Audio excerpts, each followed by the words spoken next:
A marriage that once seemed flawless begins to crack when a husband, long used to trusting, decides for the first time to check his wife's phone. He'd always been told that love means blind trust, but the moment you stop looking into someone's eyes and start reading their messages, reality turns out to be more terrifying than any fantasy.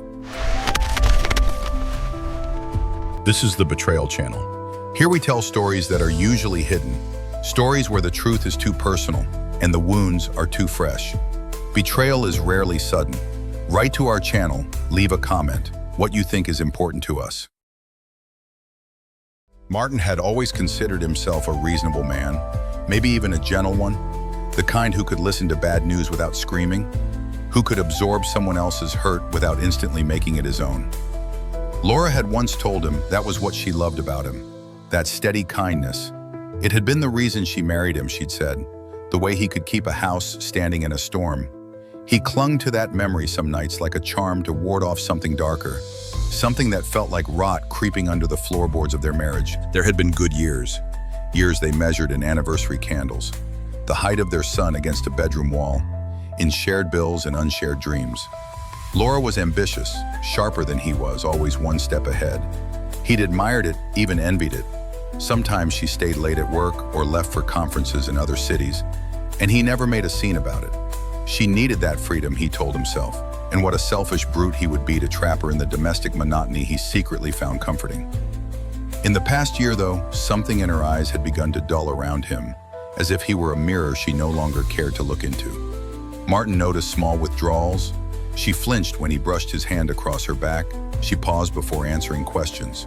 Her phone clutched tighter in her palm whenever he walked into a room. These were tiny cruelties, so delicate you could almost pretend they were nothing. He tried to ignore them, of course he did. They still laughed at their son's bad knock-knock jokes, still argued over what to order for Friday night takeout. These small rituals gave him a sense of security, a belief that their love was intact beneath the surface, even if he sometimes heard a kind of glassy emptiness in her voice. One night in early spring, Laura came home late, again sliding through the door on quiet feet, as if she'd already rehearsed an apology in case he was awake. Martin had stayed up, not to catch her in a lie, he told himself, but because he'd felt lonely and the house was too big, too silent. When she stepped into the living room, still wearing her professional smile, he noticed a faint perfume on her that was not her usual scent. Something sharper, more exotic. Interrogatively, "You're still up?" she asked, a little startled. Martin nodded from the couch, TV flickering muted images of a sitcom he hadn't even watched. Yeah, couldn't sleep. Laura set down her purse. Her phone, he noticed, never left her hand. Interrogatively, "Tough day?" He tried gently, searching her face for a clue. She hesitated, then gave him that tired half-smile that had become her shield. "Long meetings. I'm exhausted." There was a time when she might have told him more, the politics of the office, which boss was breathing down her neck, the petty rivalries. Tonight, she offered nothing. He wanted to ask, "Why do you smell different? Who were you with?" But the words caught on a hook in his throat.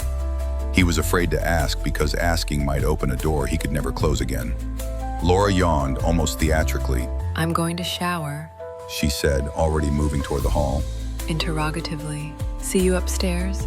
He watched her go, studying the way she walked, trying to decide if it was guilt in her shoulders or simply exhaustion. A moment later, he heard the bathroom door close, the water start. The phone was gone with her, of course. This shit. Martin leaned forward, elbows on his knees, feeling something like an itch between his ribs.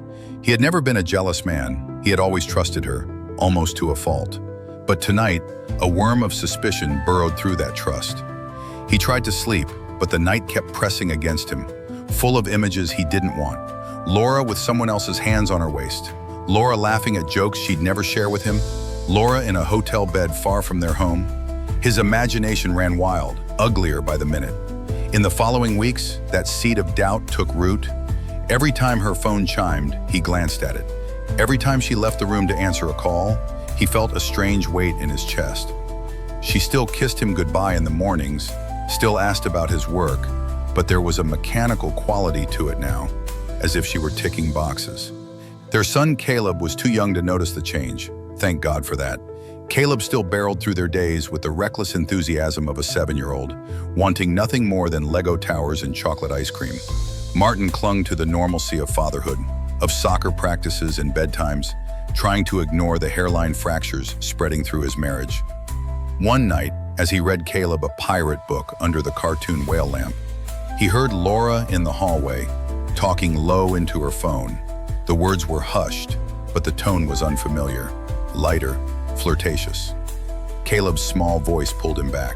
Dad, keep reading. Martin forced a smile, turned the page, but he couldn't unhear it. Later that evening, once Caleb was asleep, he found Laura sitting on the edge of their bed, scrolling through her phone with a faint, secretive grin. When he entered, she quickly darkened the screen. Hey, She said, as if nothing had happened. Martin tried to smile. Everything okay? yeah, just work. That explanation had once been enough. Now it felt like poison. He lay down beside her, inches apart, each of them pretending to be occupied with their own thoughts. At some point, Laura rolled to face away from him, a tiny gesture that still felt like a slap. After she drifted off, breathing steady and peaceful, Martin stayed awake, staring at the ceiling. He wondered how long it had been since she'd really looked at him, really seen him, with that unguarded affection she'd shown so easily in the first years of their marriage. The memory of it stung like a burn. His own phone buzzed with a spam notification. He silenced it, then glanced at Laura's phone where it lay charging on her nightstand. He could reach over, right now, check, finally get rid of this gnawing sense of dread. But he didn't, because part of him was terrified of confirming what he already knew. The next morning, Laura was already dressed before he even woke up. Hair tied back, fresh makeup, ready to face the world. She leaned over to kiss his cheek, cool and brief. See you tonight. She said, grabbing her bag. Yeah. He replied. The words stuck in his mouth, heavy as a stone. Work that day was a fog. Martin found himself staring through spreadsheets, reading the same lines over and over, unable to focus. His manager asked twice if he was feeling sick. He shook it off, but the truth was he had never felt sicker. Every spare second, his mind returned to Laura's unreadable face. That evening, she texted him, "Running late again, don't wait up." The sentence had the dull finality of a death sentence. Martin sat at the kitchen table after putting Caleb to bed, alone with the faint smell of spaghetti and dish soap, listening to the old refrigerator hum. A sick voice in his head whispered, "Go through her messages." He had her password. She'd given it to him years ago, back when sharing everything had been an act of trust, almost romantic. He tried to picture what he might find. A silly office flirtation, a misunderstanding. But another part of him, darker and sharper, suspected it would be so much worse. When Laura finally came home near midnight, she tiptoed through the living room, as if worried the floor might squeak loud enough to wake a guilty conscience. Long day. She sighed, dropping her purse. Martin nodded, eyes fixed on her. You eat? She asked. He shook his head. Not hungry. She gave him a careful look, like someone testing the ice before stepping out. Okay, She said, voice gentle but remote. I'm going to bed. Martin listened to her footsteps on the stairs, then the soft click of the bathroom door. He sat unmoving for what felt like hours. Finally, he stood up, legs stiff, heartbeat rattling under his ribs. He went upstairs where Laura had left her phone on the nightstand. She was in the shower, the water pounding against tile. The screen of her phone glowed with an innocuous background photo. The three of them smiling in a family selfie from last summer. A perfect lie. His hands shook. He picked it up, typed in the code, and opened the gates. Messages exploded across the screen. He scrolled fast, almost unable to look, catching words like last night, miss you, next time. He scrolled deeper, following a thread of conversations, images sent back and forth. A hotel room, a bottle of champagne, a dark-haired man's face half-cropped from the frame. A chill cut straight through Martin's bones.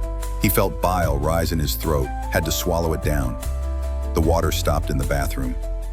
Martin slammed the phone down, heart in his mouth, and stepped away just as Laura emerged in her robe, hair damp, face scrubbed pink. She looked at him, that same bland sweetness painted across her features. You coming to bed? She asked. He tried to answer, but the words were dust in his throat. Instead, he nodded, forcing a smile. Yeah, he croaked. She turned off the lamp and slid under the sheets. Martin lay beside her in the darkness, eyes wide open, mind screaming, body locked rigid. He could still see the messages burned behind his eyelids, the way she'd laughed in the photos, the easy intimacy with someone who was not him. He didn't sleep that night.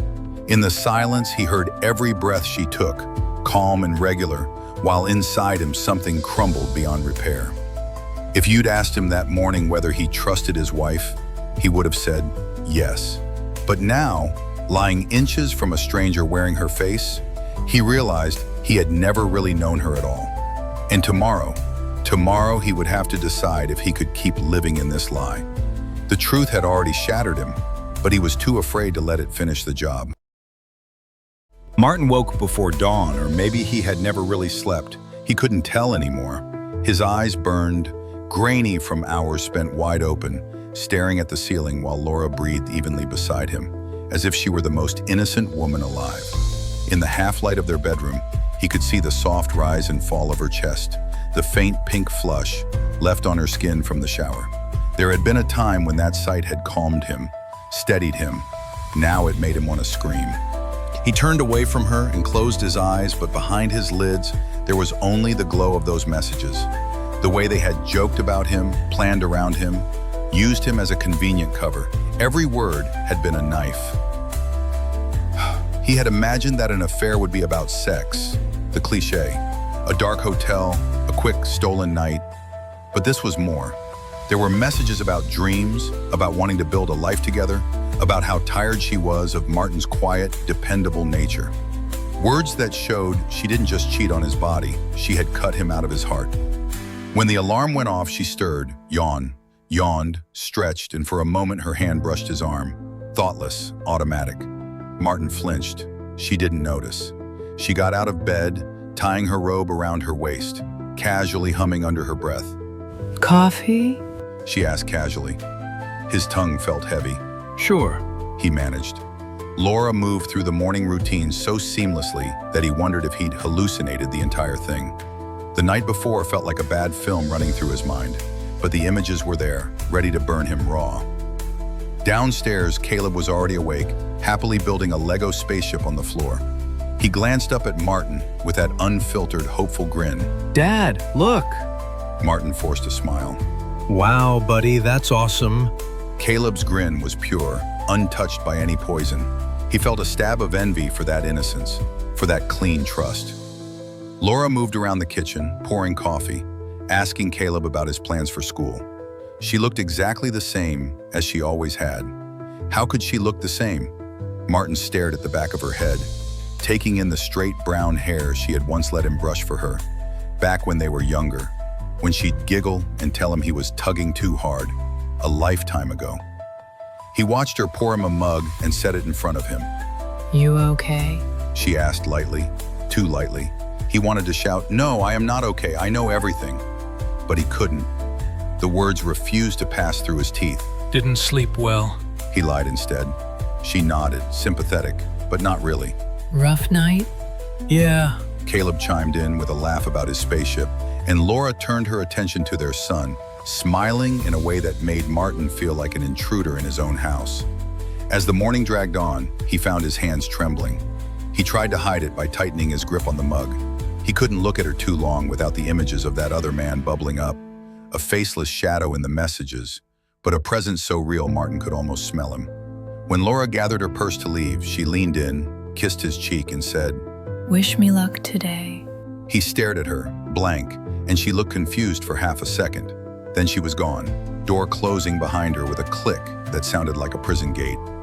Martin stayed frozen in his seat until Caleb poked his arm. Dad, you're coming? Martin stayed frozen in his seat until Caleb poked his arm. Dad, you're coming? He blinked. He took Caleb to school. On the drive home, the radio chattered about politics and weather and sports, all the everyday things of a world that didn't know his had ended. At a stoplight, Martin closed his eyes. He tried to breathe. It felt like drowning. He couldn't keep going like this, pretending, swallowing the truth every time she looked at him. He went home, sat at the kitchen table, stared at the wood grain of the table for a long time, remembering their family dinners, the Christmas candles, Caleb's first birthday cake smeared across that surface. Then he pulled out his phone. He needed to see it again. Needed to be sure he hadn't gone insane. He opened the screen captures he'd made of her chats the night before. The messages were still there, burning into his brain. Miss you already. When can I see you again? Can we book the room for Saturday? A sense of humiliation washed over him. Not just betrayal, humiliation. She had built a secret life right under his nose. Martin scrolled deeper. He didn't know why he was torturing himself, but he couldn't stop. Every sentence made him feel smaller, less of a man. He's so boring he never even notices. You're the only one who makes me feel alive. He closed his eyes, jaw clenched until it ached. You're the only one who makes me feel alive. That was the worst of it. It wasn't just about sex, about the hotel sheets tangled with someone else's sweat. It was about life. She felt alive with someone who wasn't him. He looked around their silent kitchen and wondered when she had started to die inside with him. Midday came and went. He didn't eat. He barely moved. By afternoon, his phone buzzed with a new message from Laura. Running late again. Don't wait for me. A line of fire ran up his spine. He couldn't do it anymore. Martin paced the kitchen, up and down, replaying those screenshots in his mind. Then he made a decision that felt like acid on his tongue. He would confront her. Tonight, he couldn't keep living with that rotting secret pressed between them. He picked Caleb up from aftercare, tried to be normal, to laugh at jokes, tried to protect his son's soft little world from the hurricane building in his own chest. They ate leftover pizza, watched cartoons. Martin counted the minutes until Laura came home, heart pounding, hands sweaty, vision blurring at the edges. At 9:14 p.m., he heard the garage door open. Caleb was already in bed, thank God. Laura stepped in, tired but still carrying that odd spark he'd noticed lately, a glow he knew wasn't for him. Hey. She said, dropping her keys. He couldn't answer. He stood in the middle of the living room, phone in his hand, shaking so hard he could barely breathe. She froze, seeing his face. What's wrong? Martin's voice cracked. Where were you? She blinked, played innocent so well he almost admired her. Work? Why? He swallowed, hard, fighting the sour taste in his throat. Don't lie to me. She frowned. Martin, what are you talking about? He stepped forward, showed her the phone, the messages. His hands trembled. Her face went pale, then still. Utterly still like a statue. How did you get into my phone? Martin felt the ground tilt under his feet. That's all you have to say? Laura's mouth set in a flat line. You had no right to invade my privacy. He almost laughed, a broken, awful sound. Privacy? You're cheating on me. She crossed her arms. I wouldn't call it cheating. You stopped being my husband a long time ago. The sentence was so cold, it knocked the air out of him. Martin's voice was hoarse. What does that mean? Laura sighed, almost bored. We haven't really been a couple for years, Martin. You just didn't see it. He stared at her, stunned. How could you do this? She shrugged like it was nothing. People change. Martin shook his head, tears stinging, hot and humiliating. And Caleb? What about Caleb? Her eyes flickered for a moment. I'll always be Caleb's mother. She said quietly. But that doesn't mean I have to stay your wife. Martin felt something collapse inside him, a crumbling so deep he couldn't catch it. Laura walked past him, heading for the stairs. I'm going to bed. She announced like the conversation had exhausted her more than any affair ever could. Martin stood rooted to the spot, heart hammering, bile thick in his throat. She didn't even look back. He wanted to run after her, to scream, to beg, to do something, but all he could do was stand there, staring at the place where she'd been, wondering if there had ever really been love there at all. In that moment, he realized the worst part wasn't losing her, it was realizing she'd already left long ago, and he had been too blind, too trusting to see it. Tomorrow, he thought numbly, he would have to figure out how to breathe again. But tonight, there was nothing left except the echo of her footsteps on the stairs and the cold silence of a home that no longer felt like home at all. Martin spent the night in a folding chair in Caleb's room, listening to the boy's quiet breathing. It was the only sound that didn't shred him from the inside out. The thin glow of a nightlight painted cartoon fish on the walls, cheerful and stupid, while Martin tried to hold himself together. The hours bled into each other, one indistinguishable from the next, and at some point, he realized he was gripping the arm of the chair so hard his knuckles had gone white. He couldn't go back into their bedroom, not with her lying there, calm and oblivious, as if she'd simply explained a change in cable service, not torn the entire world out from under him. At dawn, he heard the boards creak in the hallway, Laura moving around. A bathroom door clicked shut, then opened again. The scent of her soap drifted faintly toward him, but he refused to look up. She appeared at Caleb's doorway, hair damp, her work clothes carefully pressed.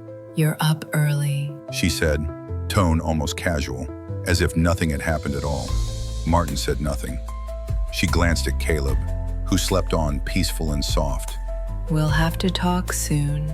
She murmured. I don't want to do this in front of him. He stared straight ahead, cold anger twisting through his veins like wire. Laura sighed, annoyed, as though he were the one creating problems. I have to get to work. She said, voice clipped, and disappeared down the stairs. When she left the house a few minutes later, Martin felt something heavy ease off his chest. Not relief, exactly, but space to breathe. He watched Caleb sleeping, saw the tiny flutter of his eyelids, and felt a stabbing ache at the idea that this boy, who trusted them so absolutely, would have his world torn apart soon too. Martin stood, moving like he was 80 years old, every bone screaming. He made Caleb breakfast, managed to drop him at school without giving away that he was dying inside. Caleb waved, grinning, still safe in his 7-year-old bubble. Martin got back in the car and just sat, staring through the windshield. He couldn't go to work. There was no way he could sit under fluorescent lights, smile at coworkers, drink stale office coffee, while everything he had ever counted on was a smoldering ruin. Instead, he drove aimlessly for an hour, barely noticing the traffic, barely registering the turns. His hands felt numb on the steering wheel. Eventually, he pulled into the parking lot of a rundown strip mall. There was a Greasy Spoon diner there, one they used to go to before Caleb was born. He parked and walked inside, the smell of burnt toast and coffee hitting him in the face, weirdly nostalgic. The waitress was older now, but still recognized him. Hey, stranger. She chirped. Long time. Martin tried to smile, failed. Yeah. He sat in the booth they used to share, remembering Laura in that spot across from him, laughing, stealing his fries. The memory tasted bitter now. Coffee? The waitress asked. Tired. Please. When she left, Martin buried his face in his hands. What the hell was he supposed to do? He'd imagined confronting her over and over during the night, rehearsing every line, every demand, every accusation. But she had barely reacted, barely cared. Dismissive. You stopped being my husband a long time ago. The words were acid on his tongue. He picked at a sugar packet until it shredded between his fingers. There had to be a next step. Something. He couldn't just stand still while she kept living in their house, carrying on her affair, acting like he was a roommate instead of the man she'd once promised to love. He thought about calling a lawyer, but the idea made him feel nauseous. He thought about throwing her out, but how would Caleb survive that kind of shock? He thought about hitting something, hitting someone, but he had never been that kind of man. The coffee arrived and he stared into the dark swirl of it, wishing it could offer answers. After a while, he drove back home, mind empty. He sat in the driveway for a long time before he forced himself into the house. It felt alien now, as if someone had rearranged all the molecules while he was gone. He went to their bedroom, looked around. Laura's lotions on the dresser, a hairbrush with a few strands of her brown hair, a necklace he'd given her for Christmas, still looped neatly on a hook. His side of the closet looked pathetic in comparison. 2 suits, a row of quiet shirts, so predictable, so safe. Safe had never been enough for her, he realized. That afternoon, he tried to do the bills, something to distract himself. It was useless. His hands kept shaking, numbers blurring on the page. Every few minutes, he would remember another of those messages, and a fresh wave of sickness would roll through him. Around 4, Laura texted him. Casual.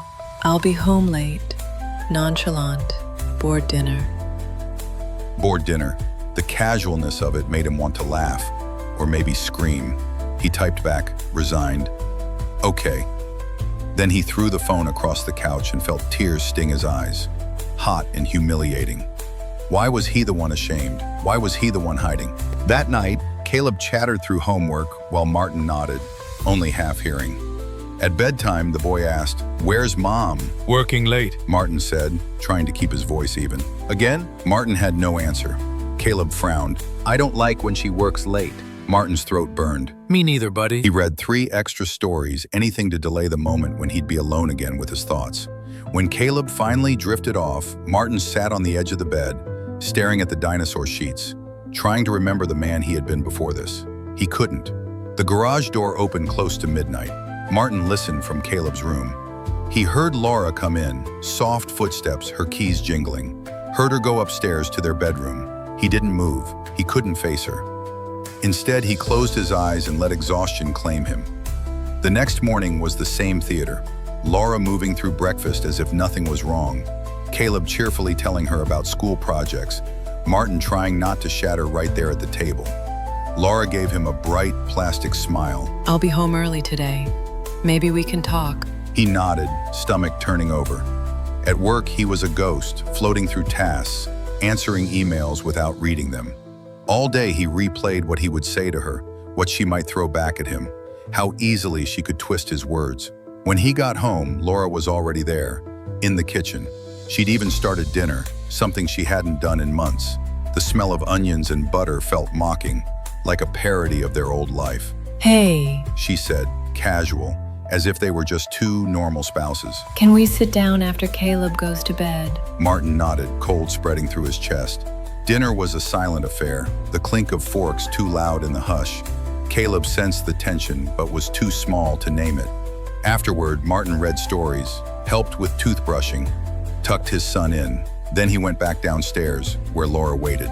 She was already sitting at the table, hands folded neatly, back straight, like a job interview. Martin sat down across from her, feeling like the floor might give way. Laura took a breath. I'm not sorry. She began. I need you to hear that first. He felt a punch in the gut. I'm not sorry. She repeated. Because I meant every word I wrote to him, and I meant everything I did. Martin couldn't speak. The world had turned to static. Laura went on, voice infuriatingly calm. I haven't loved you for years, Martin. I tried. I did. But I was dying in this marriage. He opened his mouth, but she held up a hand. Let me finish. I stayed for Caleb. I stayed because it was easier. But it's over. I'm done lying. Martin felt tears building, unwanted and childish. How could you just throw it all away? Laura's face didn't move. Because it was already gone. You just didn't see it. Martin put his hands over his face, shame boiling in his blood. Laura stood. I'll sleep in the guest room for now. She said. We'll figure out the rest later. And just like that, she was gone, heels clicking down the hall, the bedroom door shutting with a soft final snick. Martin stayed frozen in the chair, hands trembling, heart a ruined thing in his chest. The house was silent except for the hum of the fridge, a mocking, steady beat. He thought of Caleb upstairs, sleeping, oblivious. He thought of Laura just down the hall, already moving on in her mind. Martin felt something break in him then, something deep and vital. He had lost her, but worse, he had lost himself. The night stretched out around him, endless, merciless, and Martin realized he didn't know how to survive tomorrow, let alone the rest of his life. Martin didn't remember falling asleep. He woke in the same chair, twisted at a painful angle, one arm numb and tingling. The house was gray and silent. For a moment, he thought maybe he'd dreamed it all, that Laura would come down the stairs and kiss him on the cheek, that Caleb would come running in asking for waffles. But there was no movement, no sound, just a heavy, cold emptiness pressing against his ribs. He stood up slowly, his spine aching, and shuffled into the kitchen. The dishes from last night were still there. Laura hadn't cleaned up. It was such a tiny thing, but it made the finality of her words feel even sharper. We'll figure it out later. She meant they were done. She meant he had to figure it out. He made coffee like a machine. One step, then the next, the ritual comforting and meaningless all at once. The taste was flat, bitter, but he drank it anyway, needing something to burn down his throat. Upstairs, he heard Caleb stirring, then padding across the hallway, the sound of tiny feet that had once made him smile. Now, the sound broke him.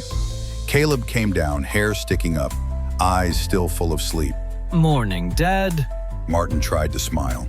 Hey, buddy. Caleb looked around. Where's Mom? Martin swallowed hard. She's getting ready. She'll be down in a minute. He lied without even thinking about it. Caleb sat, asking about cartoons, about soccer practice, about a missing Lego piece. Martin answered, voice calm, hands steady, the way he'd learned to do. Protect, shield. That was his job, wasn't it?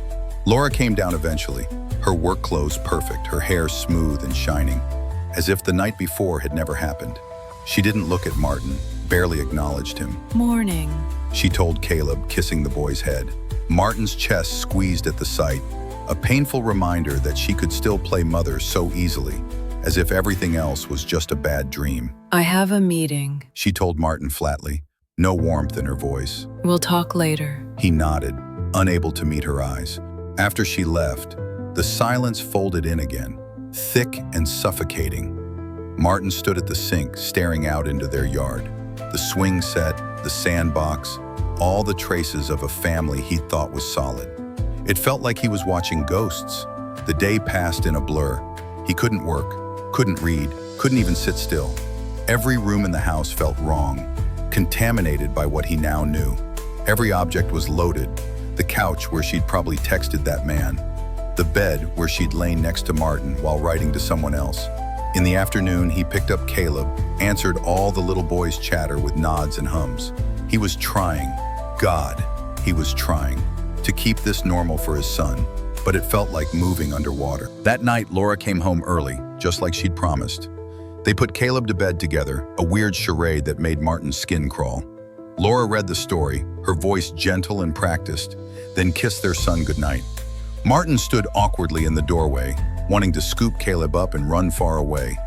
When Caleb finally slept, Laura closed the door behind them. We need to talk. Martin's stomach turned over. They sat at the kitchen table again like a conference, like adversaries. Laura folded her hands, her face composed. I don't want this to get ugly. She began. Martin almost laughed. Too late. Her jaw tightened. I mean, for Caleb, we have to think about him. He tried to steady his breathing. You're just done. That's it? Her eyes were cold, unflinching. Yes. Martin shook his head, swallowing back the tears. And him? What happens to him? He needs both of us. She said calmly, rehearsed. We can make a schedule. We can do this like adults. Like adults. He wanted to smash something, hearing her say that. You've been lying to me for months. He spat, voice breaking. And you want to talk about being adults? Her expression didn't change. It's over, Martin. I'm not sorry, and I'm not changing my mind. Martin's hands trembled on the table. How long has this been going on? She didn't flinch. Almost a year. He felt the words hit him like a slap. A year? He echoed. She nodded once without shame. It wasn't just about sex. I needed something more. Martin stared at her, hardly recognizing the woman he'd built his life with. More? He choked out. She sighed, exasperated. You never saw me, Martin. You loved the idea of me, not who I really was. He wanted to argue, to scream, but the fight was gone. Laura pushed back her chair. I'm sleeping in the guest room until we work out the paperwork. She said, clinical as a lawyer. That's fair. Martin couldn't speak. She stood, smoothed her skirt, and left the room, her perfume lingering like a ghost. He sat alone in the kitchen, the silence roaring in his ears. That night he tried to sleep in their bed, but it felt wrong, violated. He ended up on the couch staring at the ceiling. The messages burned behind his eyes.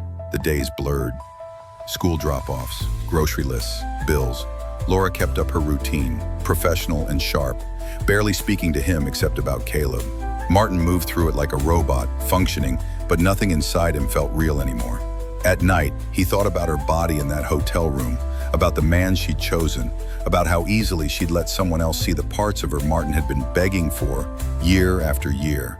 He wondered if he'd been a fool from the start. One afternoon, after Laura took Caleb to her mother's for the weekend, Martin sat alone in the kitchen, scrolling through old family photos on his phone. Caleb as a baby, Laura holding him, smiling. A picnic at the lake, all of them together. Laura's face so open and joyful. Had that been real? Or had she been lying even then? Martin felt a scream building in his throat, but nothing came out. Instead, he stood, grabbed a trash bag, and started tearing through their closet. Her dresses, her scarves, the framed photos of them at the beach. He ripped them down, shoved them in the bag, unable to stand seeing them 1 second longer. He piled it all on the porch, breathing hard, hands shaking. Then he went back inside and sat in the dark, listening to the quiet of a house that was no longer a home. He had nothing left, no plan, no future, only the sour knowledge that he'd been living a lie, and the bitter certainty that the woman he loved was never coming back. The next morning, sunlight sliced through the blinds like knives, cruel and sharp, finding every crack in him he'd tried to plaster over. Martin forced himself up from the couch, bones aching, a sour taste in his mouth. He could still smell Laura's perfume lingering in the house even though she and Caleb were gone for the weekend. The place felt like a crime scene, preserved in the exact moment of betrayal.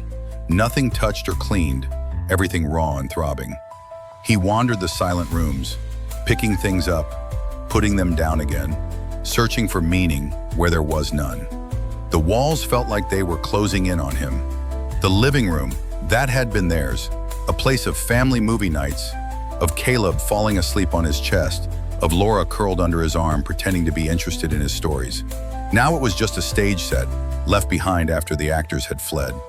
He went upstairs and opened the bedroom door. Their bed looked made, perfect, as if it hadn't been the scene of his own heartbreak. He stepped inside, breathing shallowly. It smelled of her, faintly floral, painfully familiar. Sad. He sat down on the edge of the bed and buried his face in his hands, letting tears break loose, silent and hot. Laura had dismantled him so easily. That was what kept circling through his mind, making him sick. She hadn't screamed or thrown plates, hadn't tried to deny anything. She had simply told him the truth, ice cold, like a diagnosis. "I'm not sorry." Those 3 words had finished him off more completely than any betrayal of flesh alone ever could. Martin had always believed he was the solid one, the reliable one, the good husband. He had thought that was enough, but now he saw, with an agonizing clarity, that being good hadn't saved him. It had only made him easier to use, easier to step over, on her way to something more thrilling. Hours passed in a numb blur. He didn't eat, didn't shower, couldn't. The grief was thick and heavy, filling up his lungs until he thought he might choke. In the afternoon, he stepped outside. The sun was too bright, almost mocking. Sighs. He stood on the porch, staring at the trash bag he'd filled with the ruins of their life together. Her scarves, photos, little mementos. He should have felt relief, he thought, seeing them ready to go. But all he felt was emptiness. A neighbor waved to him across the street, but he couldn't even manage to wave back. What was he now, if not Laura's husband?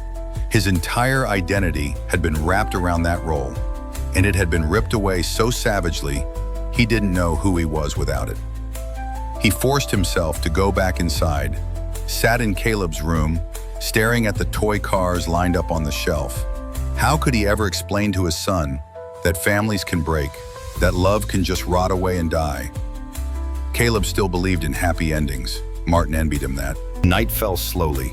He could not remember a time he'd felt so alone, as if the whole world had packed up and left him behind. Every creak of the house was a reminder of Laura. He could almost hear her voice if he closed his eyes, that easy laugh, the way she used to say, "I love you," without thinking. That was gone now, dead and buried. He went to the kitchen, poured a whiskey, then another. The burn was a comfort. It dulled the ache for a while. He opened his phone and scrolled through the screenshots again, like picking at a wound, unable to let it scab over. Each word was a dagger. "You're the only one who makes me feel alive." He slammed the phone face down on the counter, chest heaving. He thought of Laura, wherever she was tonight. Maybe with him, with the man from the messages. He pictured them together, laughing at him, at his smallness, at his trust. It was too much to bear. The whiskey made him dizzy, so he went to the bathroom and splashed water on his face, trying to steady himself. When he looked in the mirror, he saw a stranger staring back, older, hollowed out, defeated. He stayed that way for a long time. Sunday morning, Laura and Caleb returned. Martin tried to brace himself, but when the front door opened and Caleb came running in, beaming, Martin nearly fell to his knees with relief. His son, the only pure thing left. Caleb threw his arms around him. Daddy! Martin hugged him so tight the boy squeaked. Laura stood in the doorway, arms crossed, watching them. There was something guarded in her face, a wariness that made Martin's heart twist again. They went through the motions. Caleb's stories about Grandma's house, the new toy he'd gotten, the ice cream he'd eaten. Martin tried to act normal, but his smiles felt thin, brittle. When Caleb went to his room, Laura finally spoke. We should talk about a lawyer. She said quietly. Martin nodded, throat dry. She looked almost sorry, but not quite. I don't want to fight. She repeated. He swallowed hard. You already won, He said, voice like sandpaper.